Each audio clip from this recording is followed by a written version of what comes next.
Hi. Okay, I'm just going to plunge right in. One thing is that I had a long interest in Thomas Eakins.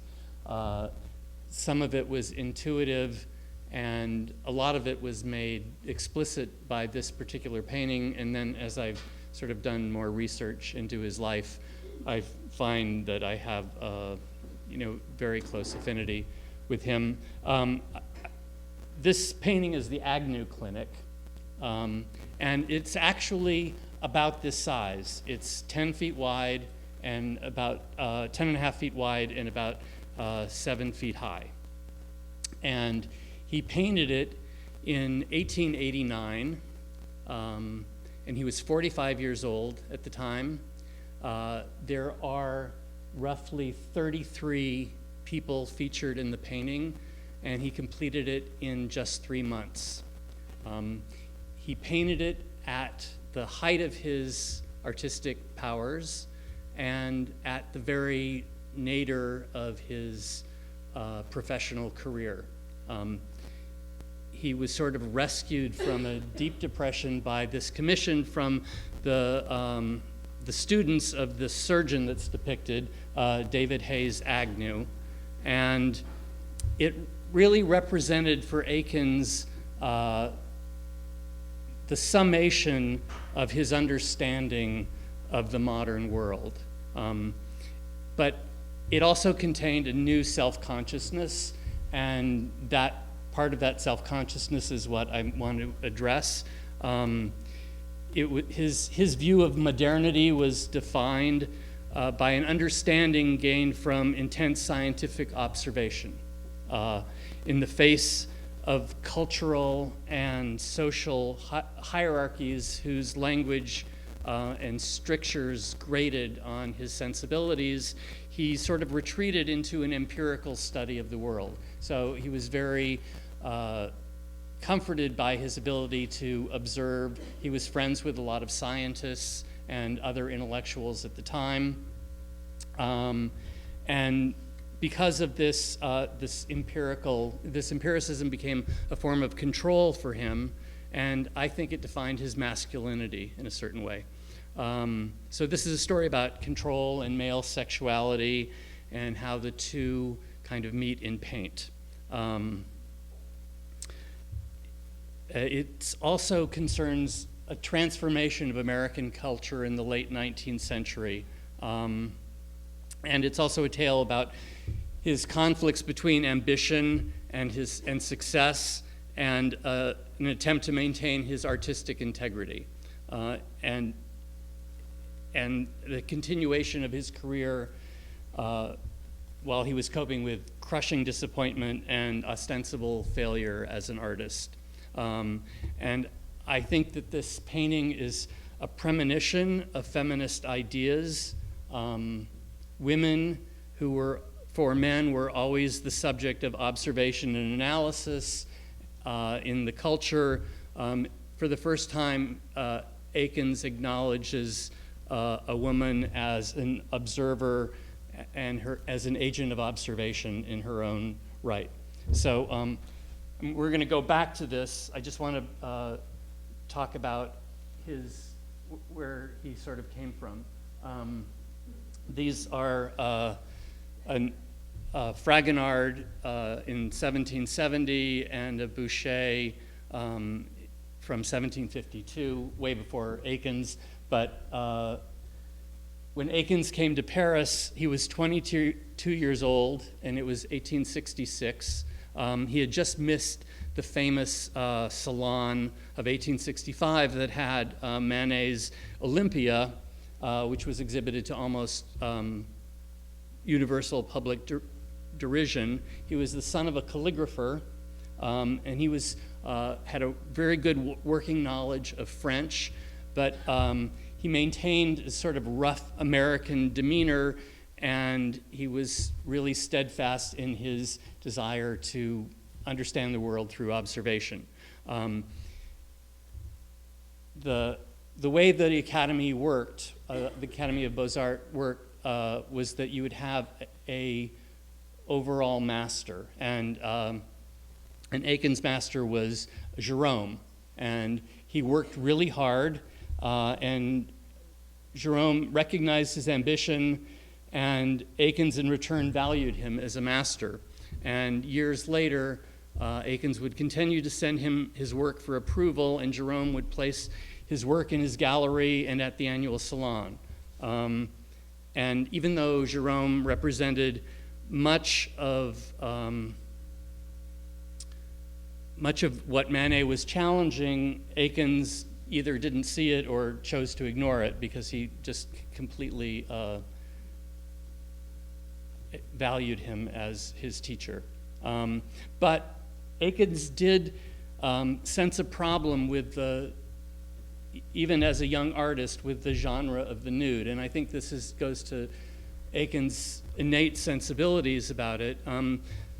The genre of the nude was constructed so that it could arouse other men while at the same time allowing them to rhapsodize about lofty concepts of beauty, and therefore avoiding the appearance of being vulgar or offensive to the sensibilities of women, where these were all exhibited. So this is two Ingres paintings, Venus Anadyomene from 1848, and the Turkish Bath from 1862. And this sort of represented basically the problem of the nude. It was like an asexualized, the nude woman. It was supposed to be like asexualized and yet arousing at the same time. And,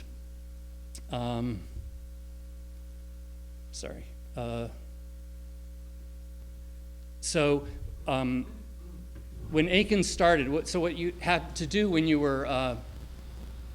started at the École des Beaux-Arts was that you spent the first year drawing from plaster casts of Greek sculpture, classical sculpture. And it was only in the second year that you actually were allowed to start painting, and Eakins hated this. But he was really good, and he was allowed to rapidly advance to drawing and painting live nude models. And it seems that he didn't really have any interest in these classical ideals of human form, which were the hidden agenda of those initial lessons. He was more interested in representing what he actually could see, rather than turning what he saw into an idealization of reality. And years later, when he became head of the Philadelphia Academy of the Fine Arts, he would eliminate the drawing from cast part and have the students start painting live nude models right away. These are two paintings from closer to when he was in Paris. One is a William Bouguereau, Un Bacchante, from 1863, and the other one is a Gustave Courbet, Woman with a Parrot, from 1866.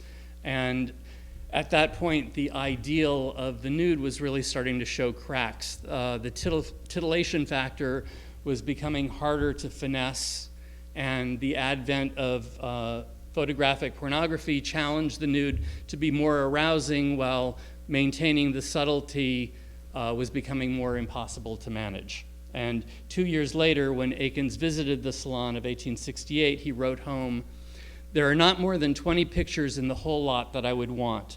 The great painters don't care to exhibit there at all. Couture, Isabey, Bonnat, Meissonier have nothing. The rest of the painters make naked women standing, sitting, lying down, flying, dancing, doing nothing which they call Phrynes, Venuses, nymphs, hermaphrodites, Uri, and Greek proper names."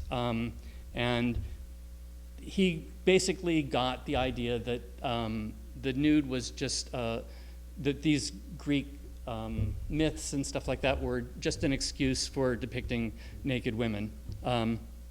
So in 1866, we have Manet's, and you can see from sort of the previous, I know this is for you, those of you who have studied art history a lot, this is maybe old news, but I think what's startling about Manet, even today, is that if you think of the way women were depicted in every aspect of painting, this is a shocking painting. He subverted the process by which the sexuality of the chaste, idealized female body was supposed to be located in the mind of the male viewer or anywhere other than that very body. Olympia was revolutionary because it undermined the ability of men to see a female as a passive subject of a painting. It wasn't that she was looking back at the viewer so much. She seems to be consciously slightly averting her gaze as if she were appraising the viewer. So Manet represents her as a fully active agent in the painting, and I don't know whether Eakins ever saw this painting, but the ideas in this painting definitely jibed with what he was used to thinking about.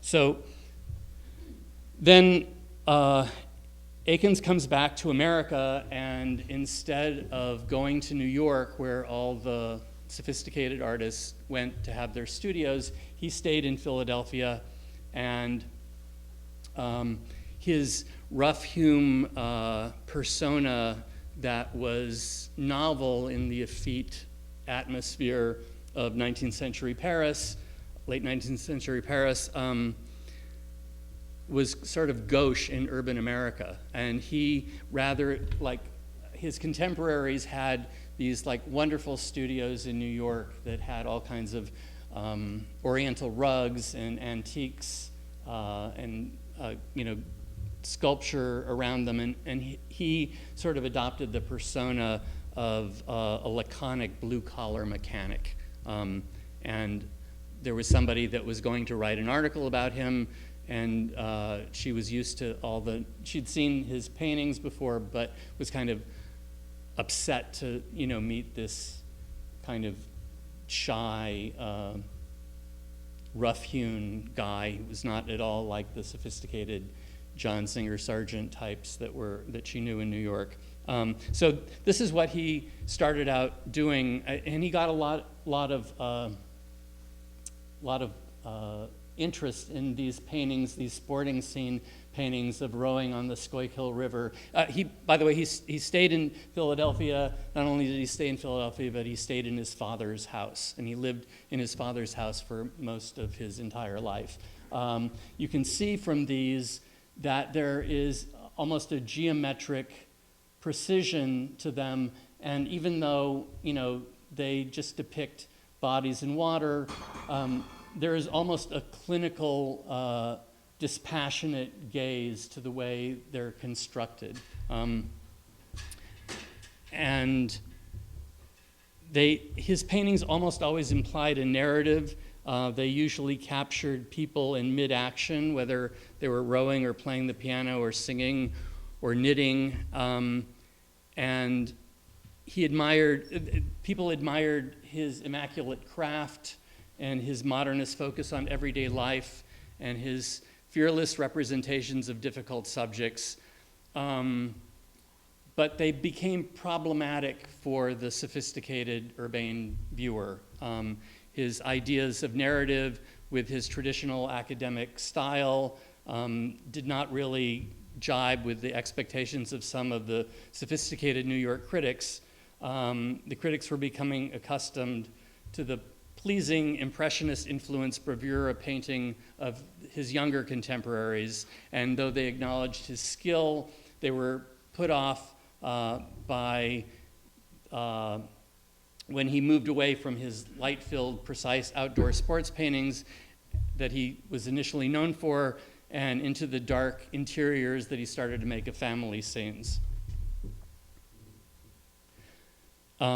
So in 1875 and 1877, he painted two major paintings that would underlie his alienation from a conventional career course for an artist, but also mark him as a force in American cultural life. And basically, he wanted to earn his living as a painter, but he couldn't really make the type of pleasing paintings that people would buy. And so he made these difficult paintings, but they were about real things. So,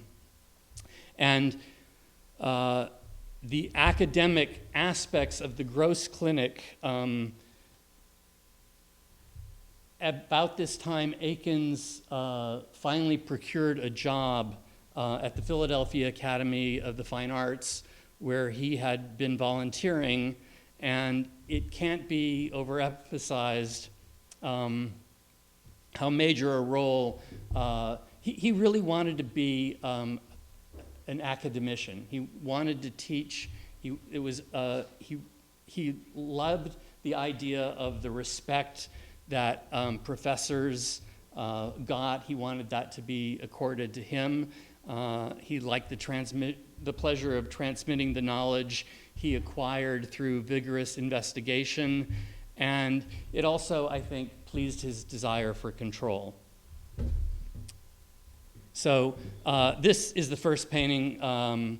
It's called The Gross Clinic, and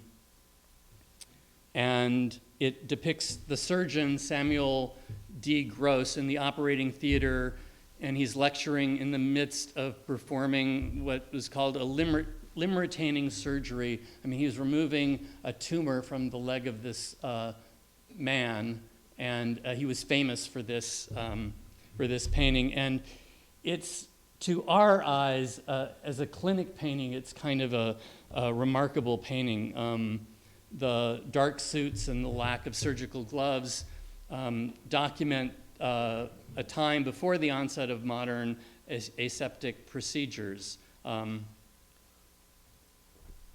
So there's a documentary value in the history of medicine, and also the other thing about this as a medical painting is the Gothic atmosphere, the blood, the naked male buttocks, and by the way, I don't know if you can see it, but the guy is wearing his street clothes, his socks, so it isn't like he was completely, aseptically prepped for surgery. And then you have this figure who is the female figure, the only female figure in this painting, who is supposed to be the mother of the patient, and she's like melodramatically cowering in horror, which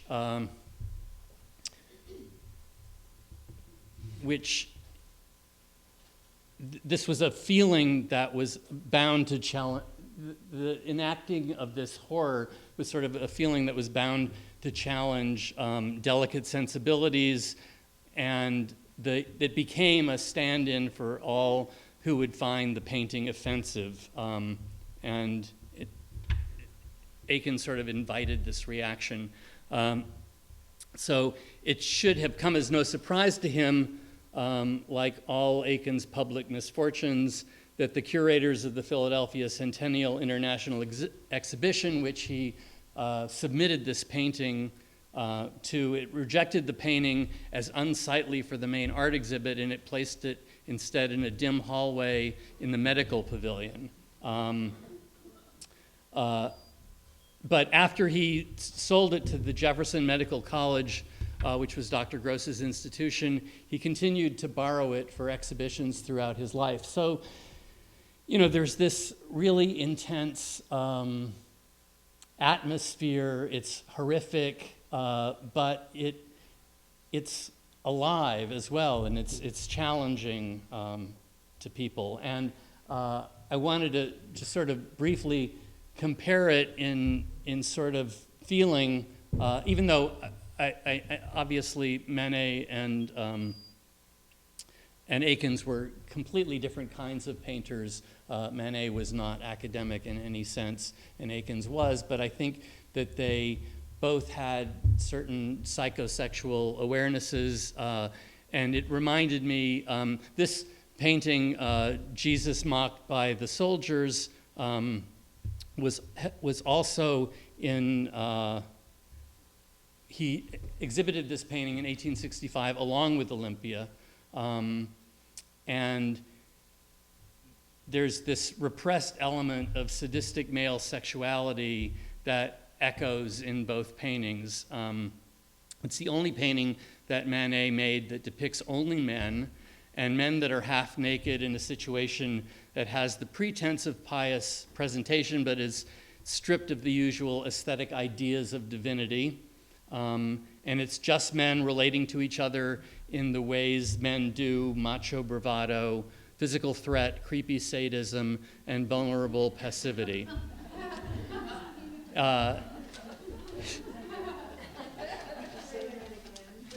Yes, this is where I've written this, so this is, I fell in love with my earlier portrayal. Actually, I also think that, I at first used to think that Manet was the red-haired, red-bearded Christ figure was supposed to be a stand-in for Manet, but I also think that the clothed figure in the foreground is also another stand-in for Manet. He has a bamboo rod that could probably be like a whipping stick, but it also kind of looks like a probe. And that's where I sort of feel that these medical, the scalpel and the probe, I always thought of this guy as the doctor figure in the painting, and also the end of the stick looks very much like a paintbrush. So I think that Manet was kind of dealing with his own psyche and they were both about using these patients to stand in for their own vulnerability in the midst of confident male performance. Oops, sorry. So then the other painting that he did in 1877 was William Rush carving the allegorical figure of the Schuylkill. And this is where his scientific interest and the suppressed perversity that made him impatient with traditional notions of correctness, it becomes visible in this painting. It's the first painting of Manet's where the naked female form makes an appearance. And again, and I think that he was conflicted about it. He used the fact that in the early 19th century, William Rush did use a female model, but he used this as an invitation, a veiled invitation to paint the nude female figure. But there was no evidence that Rush's model posed naked, and the metaphor was the idea of the naked female form being used to give life to his art, but the sculptor idealizes the figure, the painter uses the historical event as an excuse to paint a scene that could be taking place in the present time of the painting. So painting from naked female models was a major part of his teaching practice, but he was always scrupulous to insist there was no sexual agenda in doing this, in the process, although I think there was. Eakins depicts the scene in a straightforward way. The first studies that he did for this were, the model was, the model was turned more alluringly away from the viewer, and he eventually used a more scrawny model and placed her in a less erotic pose. So he was definitely, he did not want that to be, that eroticism to be revealed, and yet, and then he also has like a chaperone chastely present, but on the other hand, as a stand-in for the eroticism, he has this pile of the model's shorn knickers with, and then he has her, cobalt blue tights sort of provocatively spread-eagled on the top, and this becomes, the lighting provides like, it's like the divine light of inspiration shining on her clothes, and he sort of eroticizes this, and it was a provocative emphasis that did not go unnoticed by the critics. And for comparison, we can see his former teacher Jérôme's depiction of a sculptor in his studio. It's the Pygmalion and Galatea. Pygmalion, this is actually at the Met. Pygmalion carves a sculpture that is so lifelike that he, becomes erotically infatuated and also can't resist putting a stupid little Cupid in the background to make the point. But you can see the difference in studios and also the sort of most artists would have loved to have used the inherent eroticism of the model as a subtext of the project, and as an excuse to titillate the male libido, but it's a similar metaphor. You can also notice the difference in the depiction of the artist's studio. This is like a dark, cave-like, utilitarian. There's equations on the wall. It's almost, it's like, no eroticization, whereas Jérôme's, it's got art objects and paintings, and the model becomes, the absolute center of the painting. So these are pictures that Thomas Eakins took. He became interested in Muybridge and decided to duplicate a lot of Muybridge's experiments with female forms, and he was very, even though he was very provocative as a teacher, he became very popular, and his serious rigor and emphasis on the hard work of close observation attracted many students to the academy, and he quickly became its director in 1882, when he was 38.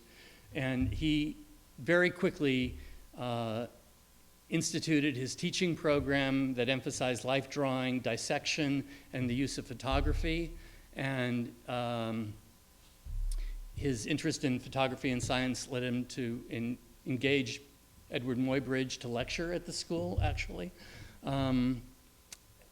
And because of Eakins' popularity, it was a free academy. And it was also the first academy, the first art academy ever to admit women as equal students. They were in segregated classes, but the methods of instruction were exactly the same. And so because it became so popular, the expenses of running the place became higher, and including Eakins' generous salary. And as an art historian, Kathleen Foster, noted, people could hardly complain that about something that was free, but with the rise of modern capitalism, tuition and room and board, tuition and the board became accountable to the students and their parents. So we're really faced with much the same position as a modern, art school today, where because the tuition is so high, the students then and parents become customers, and the teachers are accountable to them. Drawing and painting from the naked model, while it was a natural part of the academic curriculum at the all-male École de Beaux-Arts in Paris, it was like kind of fodder for scandal in the buttoned-up Philadelphia of the 1880s. This is a painting that Eakins made in 1884 to 85, and he made it in the hopes that a man named Edward H. Coates, who was the board chairman, he hoped that he would buy it for the Academy. Another one of Eakins' failed commercial miscalculations, because upon the exhibition, people recognized the male figures as Eakins' students. And Eakins himself is swimming naked in the right part of the painting. That's him right there. Coates tactfully demurred by asking to purchase a different painting. And here we have a picture of Thomas Eakins carrying a nude woman at the Pennsylvania Academy of Fine Arts in 1883 to 85. It was taken by one of his students, and you can see that a situation that in most classes wouldn't really fly today. And also, the lack of professional models led the students to start posing for themselves and possibly their teacher, much to parents' alarm. And the sexualized subtext became controversial, as Kathleen Foster, again, aptly puts it. Eakins used the aegis of scientific academic principles to protect private, even unconscious, perhaps questionable agendas. And after several complaints by parents, the breaking point was reached in 1887 when Eakins was 43. And when he was demonstrating an anatomical detail on the pelvis of a male model to a class of female students, he removed the model's loincloth, which I guess was a big no-no at the time. And he was swiftly asked to resign, to much public humiliation. His dismissal was controversial. It was publicly reported in the papers. He vigorously defended his methods and would eventually continue to teach at other institutions, but the scientific and empirical approach that had been progressive in the 1860s came to seem outmoded to the more poetic, subjective, and decorative sensibility influenced by French Impressionism of the 1880s. And the appointment at the Philadelphia Academy was a major feather in his career cap, both prestigious and monetary, but so he was not only crushed and humiliated, but he also lost a major source of his income. And he descended into a deep depression. He was always sort of subject to dark moods through his life. Then he became desperate to sell his paintings, and he tried to enter the lucrative market of society portraiture, dominated by John Singer Sargent, whose painting of Lady Agnew of Lucknow in 1892 is on the right. And so he tried out this painting of the woman named Letitia Wilson Jordan Bacon in 1888. And it was his first attempt at a straightforward society portrait of a fashionable, expensively dressed woman. And even though there's no kind of animating narrative to, which was sort of plagued a lot of his paintings, the slightly morose and inward-looking pose and the slight double chin critics viewed his painting as an exercise in brutal honesty that was the result of his relentless scrutiny, but he was constitutionally unable to aestheticize or eroticize his empirical methodology, and consequently the portrait, kind of fell flat. And that was that for society portraiture. So now we come to the good part. So he tried to fight his way out of his depression, and he took a restorative trip in the company of his ranch hands to the Dakota Territories, and he continued to associate with major intellectual figures of his time. Walt Whitman, for instance, was the most notable. He painted Whitman's portrait. He was the pallbearer. He was one of the pallbearers at Whitman's funeral. He, associated with scientists and medical personnel, and this commission in 1889 was the thing that really sort of allowed him to turn around. And like I said, he did it in just 3 months, and it was not just a portrait of a successful surgeon, which was the distillation of his aesthetic philosophy, but it also contained something new. And this is where he goes, I think this is where he makes a major change between this sort of repressed desire to make popular, sellable paintings to, like really owning his whole persona. And as you look at this painting,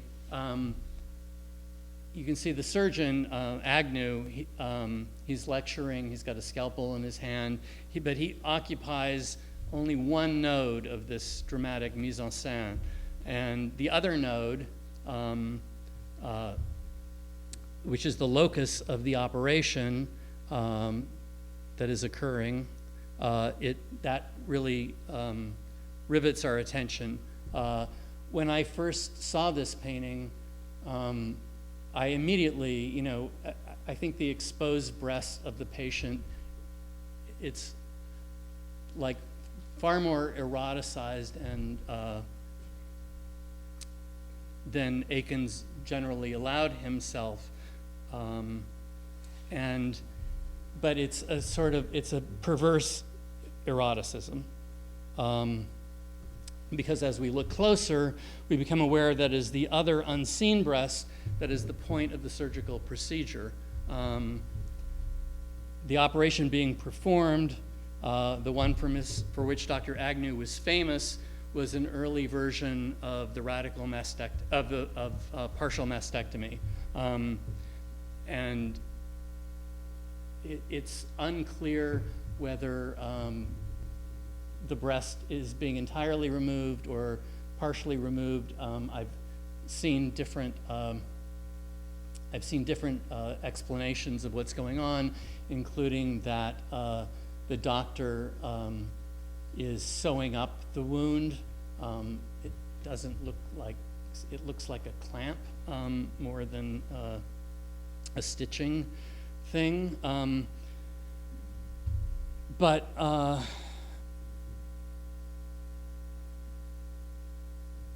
so the location of this eroticism of a helpless female in an arena of male control has not gone unremarked by contemporary feminist critics. And there is one critic, Bridget Goodbody, the appropriately named Bridget Goodbody.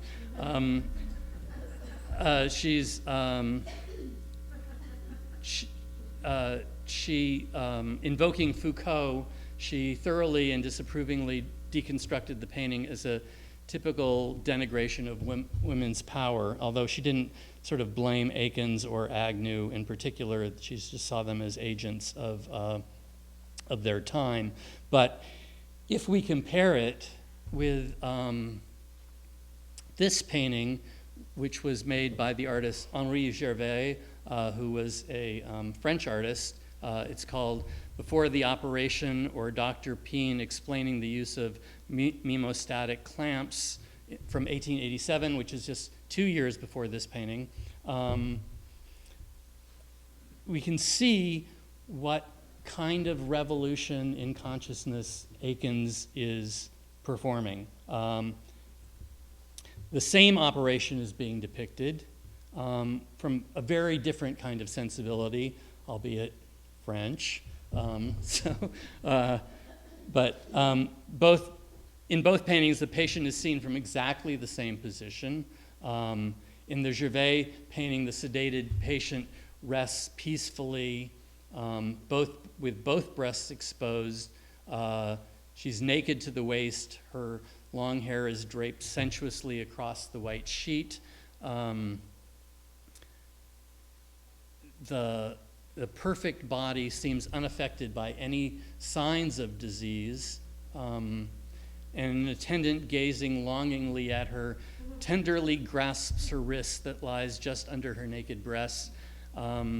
Pleasant, at least one of which is about to be removed or operated on. Pleasant sunlight filters through the large windows to illuminate a comfortable hospital room scene, and only the instruments of surgery glinting menacingly right over here in the foreground strike an ominous note of the horror to come. Anyway, so the Agnew Clinic sounds a more serious note, and unlike the Gervais painting and the Gross Clinics, the performers are clad in aseptic white, and I thought they were wearing surgical gloves at first. I have since been partially disabused of that. I'm not really sure. It looks like to me that there are wrinkles in his hand and the sort of enlarged thumb, but maybe not. But at least they're wearing white. It's not there. It's an artificially lit room. Anesthesia is being expertly attended to. That's what this cone is right here. And it's and there's no melodramatically distraught mother witnessing the surgery. Also, unlike the Gross Clinic, the woman is totally prepped for surgery, and everybody is behaving in, sort of a professional manner. There isn't this sort of eroticization of the Gervais painting. But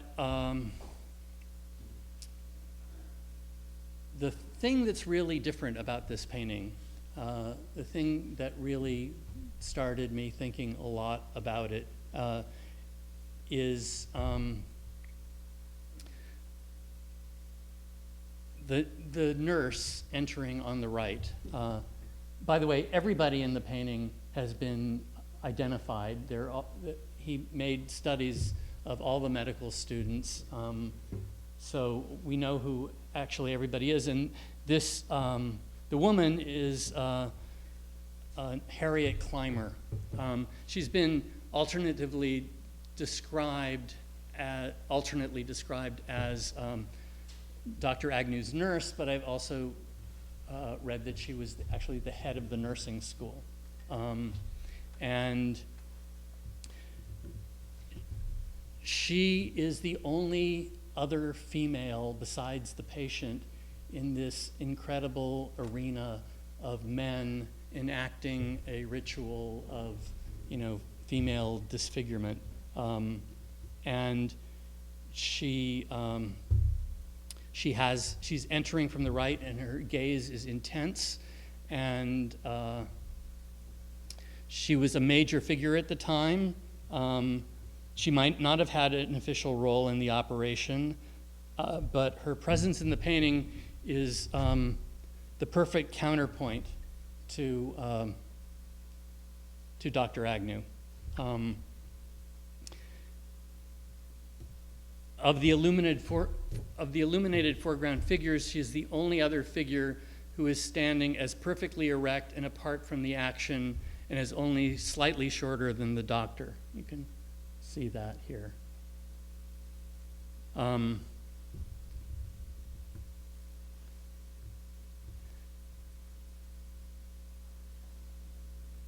And bridging the gap between these two loci is a background symphony of medical students in every imaginable posture of attention, from rapt concentration to whispered commentary to oblivious napping. But though seemingly engaged in the observation of the scene, none of the observers is rendered with the same precision as Dr. Agnew and Nurse Clymer. And in fact, one of the things that I noticed, I think on my second viewing of the painting, is that if you look at all the faces of all these medical students, the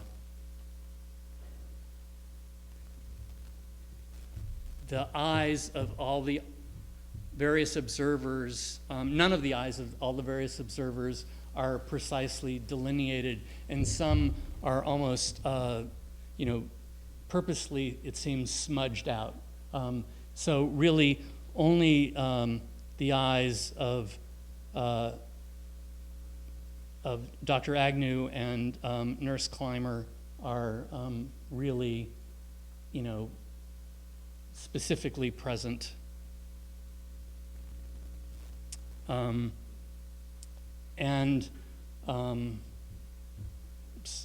So coming on the heels of Eakins' humiliating dismissal from the Philadelphia Academy, the presence of a discriminating female observer pondering the helpless fate of the unfortunate woman at the center of an arena of male power and control must have had a great metaphorical significance for Eakins. He took the liberty of painting an exposed young, healthy female breast, and he must have been aware that Nurse Clymer would certainly have known that the standard medical procedure would have dictated exposing only the breast that was subject to surgery. So he purposely, exposed her other breast, and it was the assault on the sensibilities of women that was the subject of most of the criticism of his methods. And though he had scrupulously defended his motives, he obviously knew the reason for the objections. So here he allowed himself to pander to a male erotic desire only by subverting it through the startling revelation of the nature of the operation. And it is to the female observer in the person of Harriet Clymer that he grants the symbolic justification of his little bait and switch, as it were. And here is a painting by another Jerome painting from 5 years earlier. Jerome had also used a temporizing female observer to judge the action in one of his self-righteously titillating pulp fantasies, The Roman Slave Market. This is 1884. It seems self-righteous to me because it seems Jerome wants us to know that he really doesn't approve of men bidding on naked women to become their personal sex slaves, but he does his best to convince the men viewing the painting that being able to purchase a beautiful woman for that purpose seems like it would be kind of cool. So the minor figure of a seemingly disapproving wife inhibiting her clearly disgruntled husband from bidding on the hot odalisque on stage might not be a fair comparison to the complex figure of Harriet Clymer, but the structural idea was clear in the culture. It was already in the culture. Now, the other thing that's really interesting to me about this painting is that Eakins makes an appearance in the painting. He's right here. And he didn't paint himself in the painting. In fact, he had his wife, who was formerly a student at the Academy, paint his portrait into the painting. And it's been said that he did this, because he only had 3 months and it was quicker. But I really think that the idea of having a woman depict him in the act of observing this was a significant idea for him. And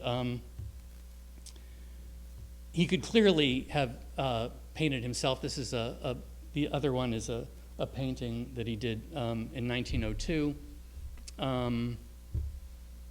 Some critics have said Eakins probably wouldn't have seen the actual action over the nurse's shoulder, but I would like to say that in the painting he's being whispered. I think that actually what's happening is that he wasn't looking at the operation, but he was observing the moment that Harriet Clymer comes into the room.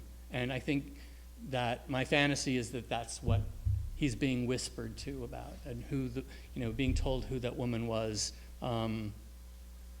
It's of course my fantasy, but that's what makes this a good lecture.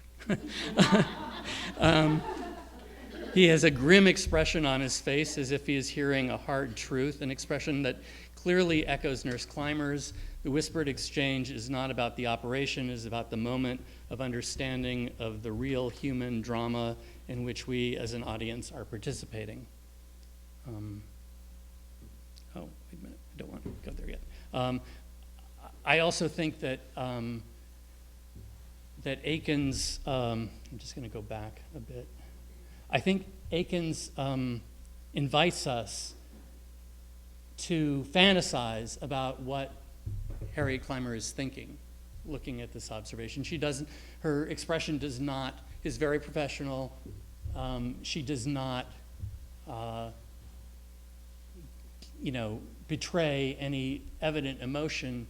But what became one of Eakins' great strengths as a portraitist was to actually create the sense that his subjects were thinking.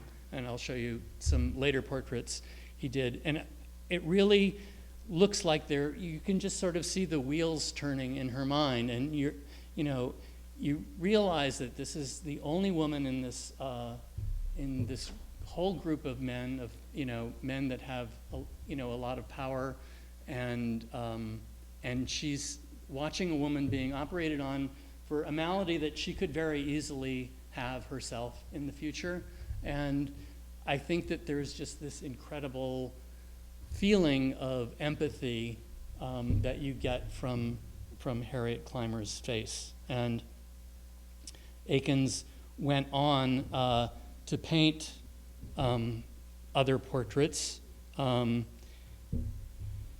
If you look at these, they all look like there are complex emotions triggered by thoughts. This one on the right is his wife, Susan McDowell Eakins, who painted his portrait, who suffered with him through all of his travails in his career and stood steadfastly by him, posed naked for him in earlier paintings.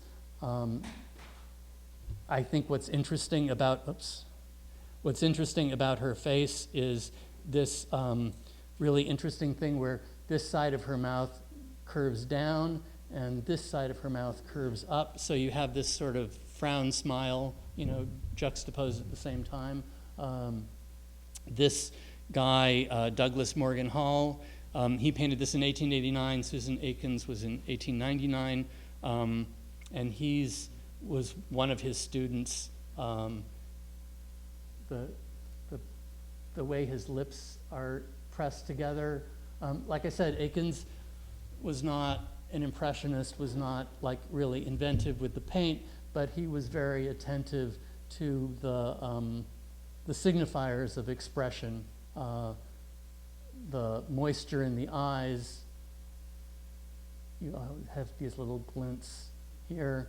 The pressure of the lips being very specific. I think that his portraits really convey a lot of emotion and also have a certain sadness to them.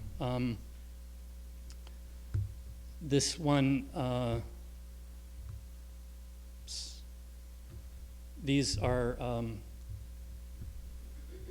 later. I'm sorry, I have the wrong captions on this. But anyway,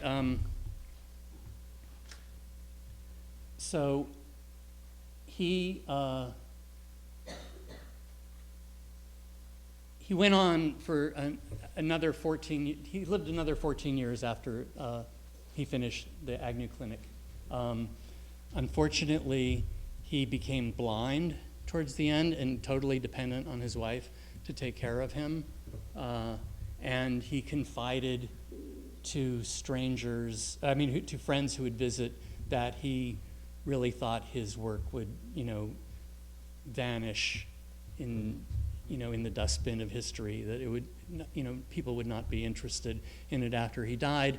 And like a lot of his theorizing about his audience, he was luckily in this instance miscalculated. So that's it.